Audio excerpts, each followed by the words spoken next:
Hare Krishna. Vandeham Shri Guru Shri Kamalam Shri Gurun Vaishnavamscha Shri Rupam Sagrajatam Sagana Raghunatam Vitam Tam Sajivam Sadvetam Savadutam Parijana Saitam Krishna Chaitam Devam Shri Radha Krishna Padan Sagana Lalita Shri Vishakam Vitamscha Agina Timiranda Shagananjana Shalakaya Chakshurim Militam Yena Tismai Shri Guru Namaha. So I was just thinking this morning about this beautiful verse from Bhagavad Gita 1854.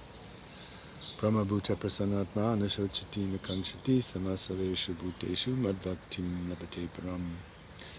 Having realized one's identity in relationship to the Supreme Truth, one naturally becomes fully self-satisfied and blissful, never grieving for anything, never hankering for anything. One begins to see all living beings with love, and in this way and gradually attains the platform of unalloyed, pure devotional love for me. So it's so interesting. Krishna is saying that as we reach the perfectional stage in this bhakti yoga process, we become prasanatma, fully self-satisfied and blissful. Elsewhere in Bhagavad Gita, Krishna also says that this bhakti yoga path leads to infinite wisdom and total satisfaction. So we see in the material world so much hankering and lamenting, wanting this, wanting that, so many unlimited desires.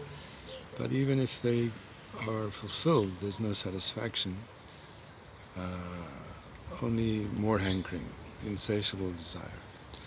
So this promise of finding actual satisfaction is very, very wonderful, great blessing for the soul.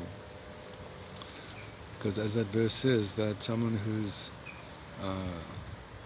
not satisfied, they're hankering, they want something more and more, they want that, never satisfied, and also lamenting that I lost this, I lost that. Whereas Bhakti Yoga, the practice of Bhakti Yoga gives us this great hope that we can find total satisfaction, total satisfaction. What is that satisfaction? What is the source of that satisfaction? It's service to Krishna, engaging in the loving service of Krishna, doing everything for Krishna. So this is the science of Bhakti Yoga, how to do everything for Krishna's pleasure, because that's love. That is love, isn't it? Real love means I'm not concerned about my own happiness. Of course, Radharani is the topmost example of that. Her only happiness is the happiness of Krishna. She has no desire for her own happiness. So that is the perfection of love. So this is the path that we have gratefully been given by our great spiritual masters, acharyas, this path of Bhakti Yoga. So it's very practical. It takes away all the hankering, all the lamentation of material life, and brings us to that stage of prasannatma, fully self-satisfied and blissful. So of course it's not a cheap thing. We have to endeavor, as it says in Bhagavad Gita, as Krishna says, we have to endeavor with great determination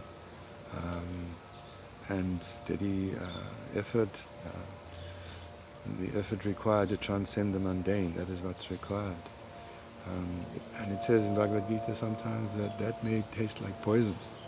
That effort to transcend the mundane may taste like poison, but it is transformed into pleasure as we begin to realize, as that verse says, our identity in relationship to the Supreme Truth. In other words, I have no other business, I have no other life other than service to Krishna, other than trying to please Krishna. If I have any other conception of what my business is and how to be happy, that is misconception. So the more we become convinced that I have only this life, this business, to engage, to try to please Krishna, to do everything for his pleasure, never calculating what is for my pleasure, that is illusion, and that is a source of dissatisfaction.